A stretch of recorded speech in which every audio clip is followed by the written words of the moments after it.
নমস্কার বন্ধুরা, শনিবারের রাত চ্যানেলের নতুন পর্বে আপনাদের স্বাগত। প্রতি শনিবারের মতো আজও ঠিক রাত 8:30টায় আমরা হাজির হয়েছি ভয়ের অন্ধকারে ডুব দেওয়ার জন্য। আজকের কাহিনী আবর্তিত হয়েছে কুয়াশাচ্ছন্ন রাতের আর্তনাদকে ঘিরে। মনে রাখবেন, এই গল্পটি আপনারা আমাদের অ্যাপের অডিও স্টোরি সেকশনেও শুনতে পারবেন। লিংক দেওয়া আছে ডেসক্রিপশনে। তাহলে চলুন আর দেরি না করে শুরু করা যাক আজকের গা ছমছমে যাত্রা। সুন্দর বনের কোলে, যেখানে লোনা জল আর মিঠা জলের স্রোত মিলেমিশে একাকার, সেখানেই গা ছমছমে নিস্তব্ধতা নিয়ে দাঁড়িয়ে আছে গোবর্ধনপুর গ্রাম।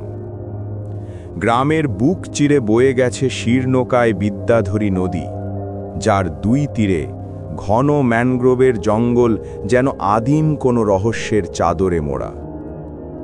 এই গ্রামেরই এক প্রান্তে কালের করাল গ্রাসে জীর্ণপ্রায় এক জমিদার বাড়ি, স্থানীয়দের কাছে যা চৌধুরী মঞ্জিল নামে পরিচিত। তবে এই নামের আড়ালে লুকিয়ে আছে তার আরও এক ভয়ঙ্কর পরিচয়, আত্মাদের কারাগার। গ্রামের বৃদ্ধদের মুখে মুখে ফেরে এই বাড়ির করুণ ইতিহাস। আজ থেকে প্রায় 1 শতাব্দী আগে এই বাড়ির দোর্দন্ত প্রতাপ জমিদার হরিনারায়ণ চৌধুরী তার একমাত্র আদরের কন্যা মনোরমার বিয়ে দিয়েছিলেন এক অর্থলোভী বৃদ্ধ জমিদারের সাথে। মনোরমার চোখে ছিল স্বপ্ন, মনে ছিল প্রেম, কিন্তু পিতার আদেশের কাছে তার সমস্ত ইচ্ছে চাপা পড়ে যায়। বিয়ের মাত্র 6 মাসের মাথায় কলেরায় আক্রান্ত হয়ে মারা যায় মনোরমার স্বামী। তৎকালীন সমাজের নিষ্ঠুর প্রথায় মাত্র 17 বছর বয়সে মনোরমাকে জ্বলন্ত চিতায় সহমরণে যেতে বাধ্য করা হয়। শোনা যায়, আগুনের লেলিহান শিখা যখন তার কচি শরীরটাকে গ্রাস করছিল, তখন তার আকাশ কাঁপানো আর্তনাদে শকুনেরাও ভয় পেয়ে উড়ে গিয়েছিল। সেই থেকেই মনোরমার অতৃপ্ত, ক্রোধান্বিত আত্মা মুক্তি পায়নি। সে আজও ঘুরে বেড়ায় তার প্রিয় চৌধুরী মঞ্জিলের অলিন্দে বারান্দায়। রাতের নিস্তব্ধতা খান খান করে দিয়ে আজও নাকি শোনা যায় তার কান্নার শব্দ, তার পায়ের নূপুরের নিক্কণ।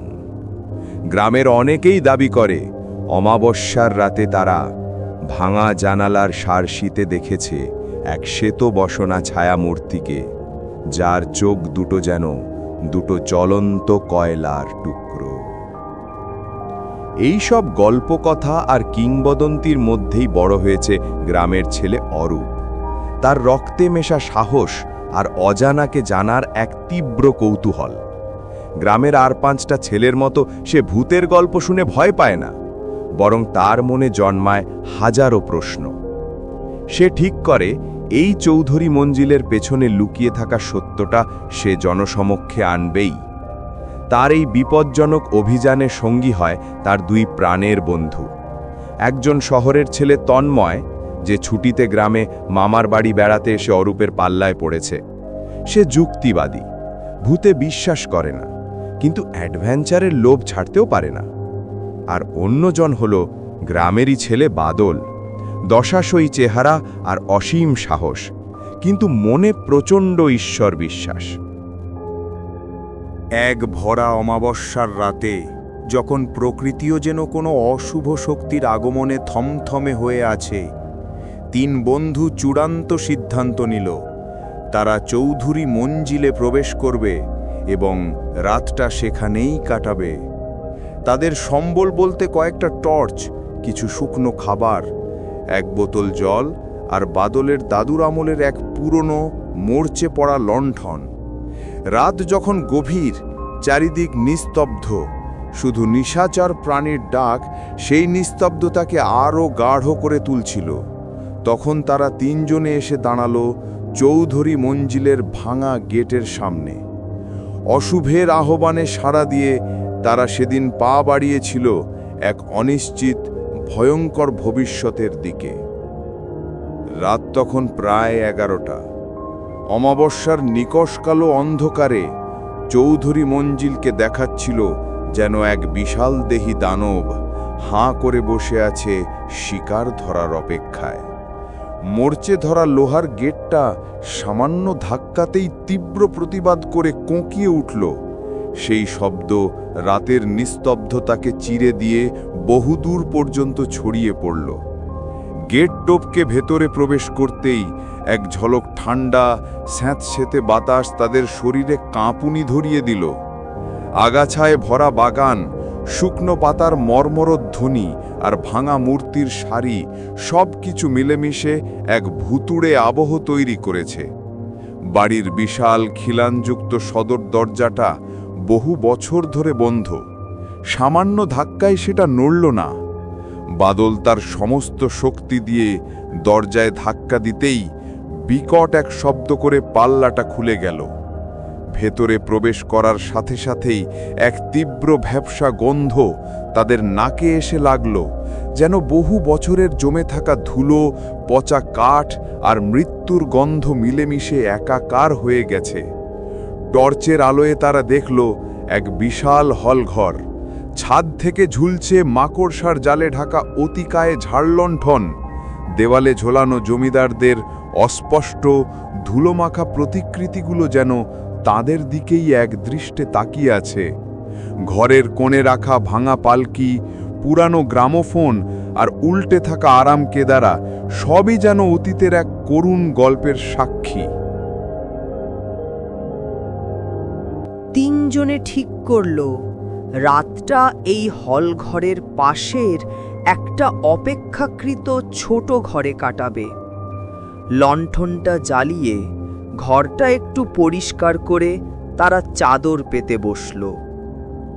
সময়ে যত এগোচ্ছিল ততই যেন বাড়ির নিস্তব্ধতা আরও ভারী হয়ে উঠছিল। তাদের নিজেদের হৃৎস্পন্দনের শব্দও যেন তারা স্পষ্ট শুনতে পাচ্ছিল। হঠাৎই ওপরতলা থেকে একটা মৃদু খটখট আওয়াজ ভেসে এলো, যেন কেউ কাঠের খড়ম পায়ে খুব সাবধানে হেঁটে বেড়াচ্ছে। তিনজনেই একসাথে চমকে উঠল। তন্ময় ভয়ে অরূপের হাতটা চেপে ধরল। বাদল সাহস সঞ্চয় করে ফিসফিস করে বলল, হয়তো কোনো ইঁদুর বা বাদুড় হবে। কিন্তু তার নিজের গলার স্বরেই ছিল অবিশ্বাসের সুর। কিছুক্ষণ সব শান্ত। তারা যখন ভাবতে শুরু করেছে যে এটা তাদের মনের ভুল, ঠিক তখনই আবার সেই আওয়াজ, তবে এবার আরও স্পষ্ট, আরও কাছে। মনে হচ্ছে কেউ যেন সিঁড়ি দিয়ে নিচে নামছে। তার সাথে যোগ হল এক অতি ক্ষীণ কান্নার সুর।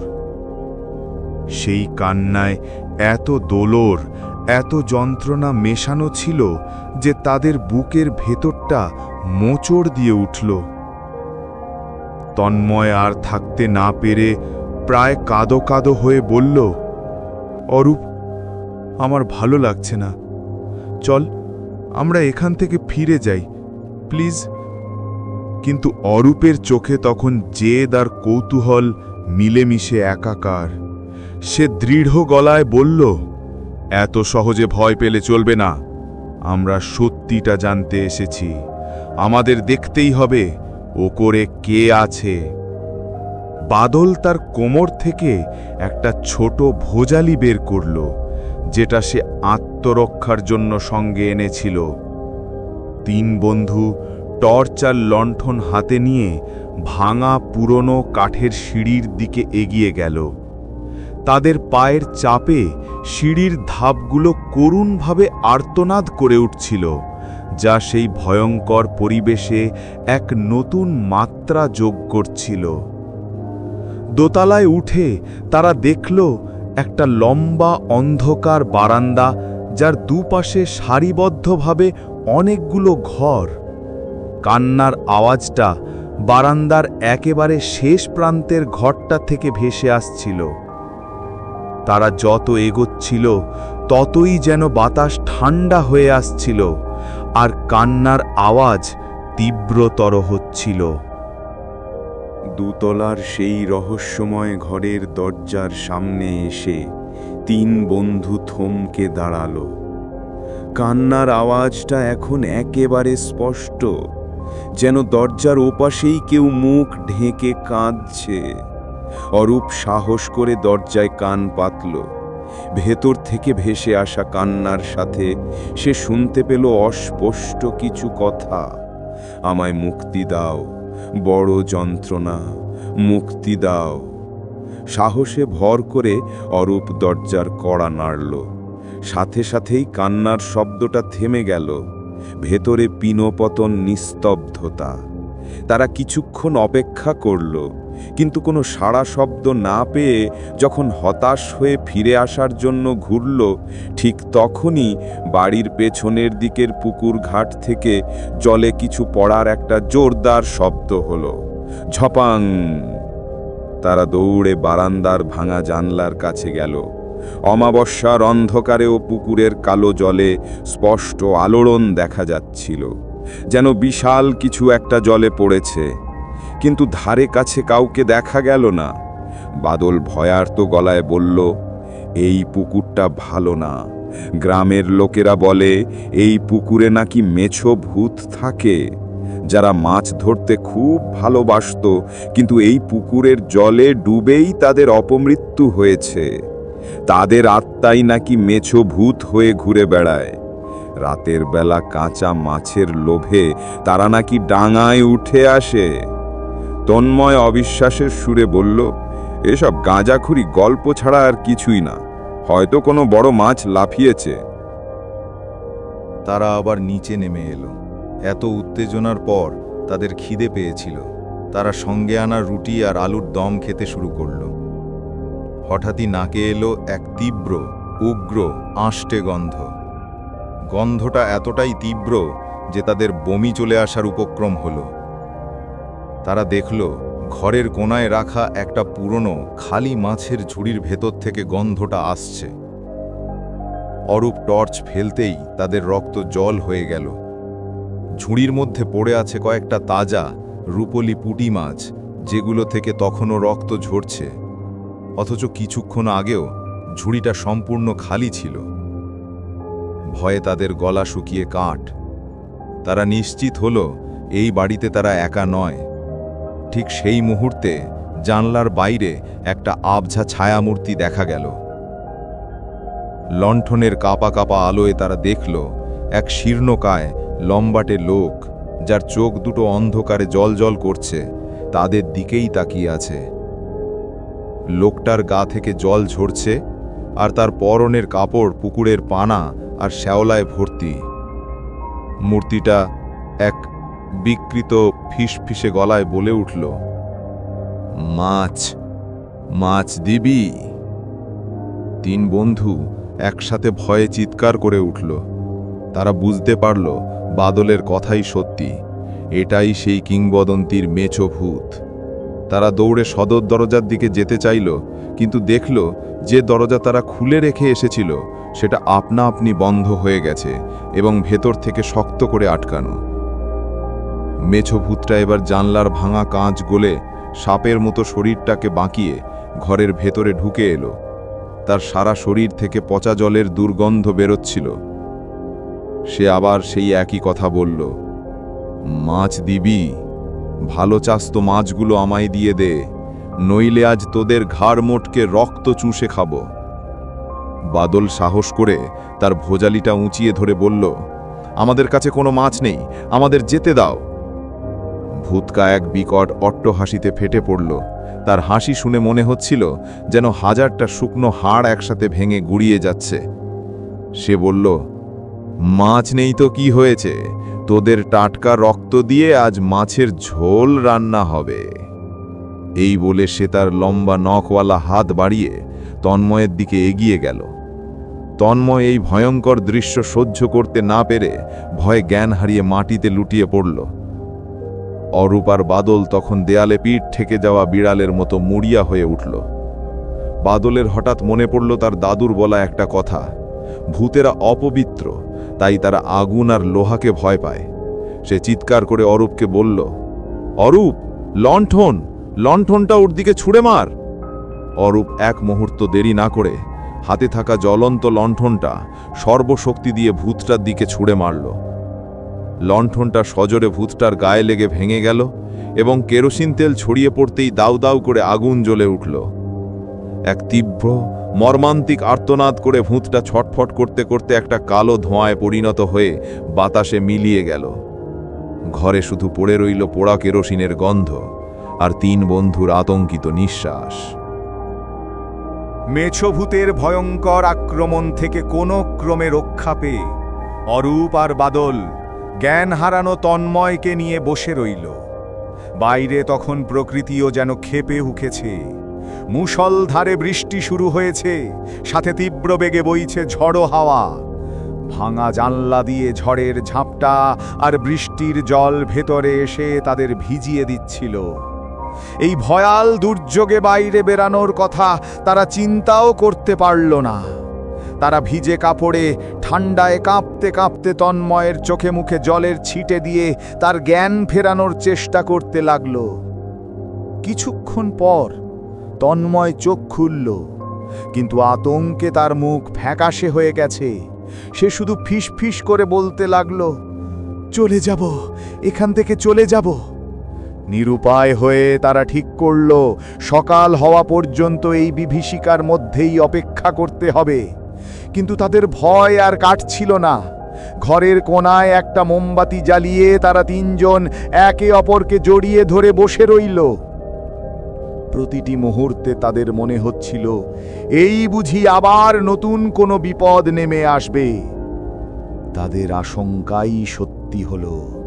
হঠাৎই তারা শুনতে পেল দোতলা থেকে আবার সেই নূপুরের শব্দ ভেসে আসছে। তবে এবার আর কান্নার শব্দ নয়, তার বদলে শোনা গেল এক অতি মধুর মিষ্টি গানের সুর। সেই সুরের মধ্যে এমন এক মাদকতা ছিল যা ভয়কে ছাপিয়ে এক অদ্ভুত আবেশ তৈরি করছিল। তাদের মনে আবার ভয়ের সাথে কৌতূহল জন্মালো। গানের সুরটা ধীরে ধীরে সিঁড়ি বেয়ে নিচে নামতে লাগলো। তারা দেখল আবঝালোয় সিঁড়ি দিয়ে নেমে আসছে এক অপরূপা সুন্দরী মহিলা। তার পরনে লাল পেড়ে সাদা গরদের শাড়ি, হাতে শাখা পলা, সিথিতে সিঁদুর আর পায়ে রূপোর নূপুর। তার দীর্ঘ কালো চুল কোমর ছাড়িয়ে নেমে গেছে।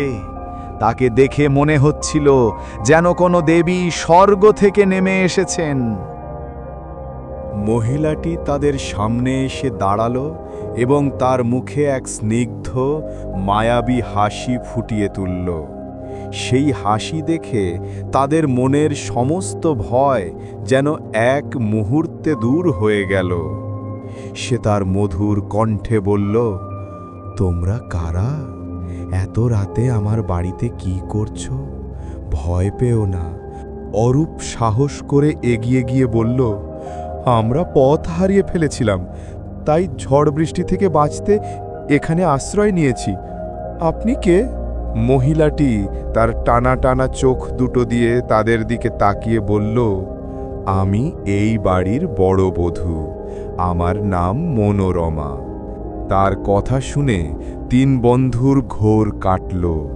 তাদের মনে পড়ে গেল গ্রামের প্রচলিত কাহিনীর কথা।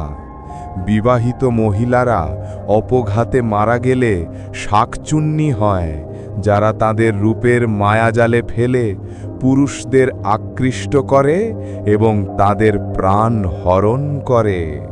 তারা বুঝতে পারল এ আর কেউ নয়, এ হলো সেই মনোরমার অতৃপ্ত আত্মা, এক ভয়ঙ্কর শাকচুন্নি। মনোরমারূপী শাকচুন্নি তাদের জন্য কাঁসার থালায় করে খাবার নিয়ে এলো। গরম গরম ফুলকো লুচি, আলুর দম আর পায়েস। খাবারের গন্ধে তাদের খিদে আরও বেড়ে গেল, কিন্তু মেছো ভূতের ঘটনার পর তারা আর কোনো ঝুঁকি নিতে চাইল না। মনোরমা তাদের ইতস্তত করতে দেখে বলল, খাও বৎস, তোমরা আমার অতিথি, ভয় পেও না, আমি তোমাদের কোনো ক্ষতি করব না। তার কণ্ঠস্বরে এমন এক মাতৃসুলভ মায়া ছিল যে তারা আর নিজেদের নিয়ন্ত্রণ করতে পারল না। তারা ভাবল, হয়তো গ্রামের লোকেরা যা বলে তা সব সত্যি নয়, হয়তো মনোরমার আত্মা শান্তিপ্রিয়। তারা যেই না প্রথম গ্রাস মুখে তুলল, অমনি তাদের মাথা ঘুরতে শুরু করল। তাদের চোখের সামনের সব কিছু ঝাপসা হয়ে আসতে লাগল এবং এক গভীর। কেমন লাগলো আজকের গল্প? কুয়াশাচ্ছন্ন রাতের আর্তনাদ। আপনাদের মতামত অবশ্যই আমাদের কমেন্ট বক্সে জানাবেন। গল্পটি ভালো লেগে থাকলে একটা লাইক করতে ভুলবেন না এবং আপনার বন্ধু ও পরিবারের সাথে শেয়ার করে শনিবারের রাত চ্যানেলটিকে এগিয়ে নিয়ে যেতে সাহায্য করুন। আর আপনি যদি আমাদের চ্যানেলে নতুন হয়ে থাকেন তাহলে অবশ্যই সাবস্ক্রাইব করে পাশের বেল আইকনটি প্রেস করে দিন, যাতে আগামী শনিবার রাত ঠিক 8:30টায় নতুন কোনো রহস্যের সাক্ষী হতে আপনি মিস না করেন। আজকের মতো এখানেই শেষ করছি। ভালো থাকবেন, সাবধানে থাকবেন। শুভরাত্রি।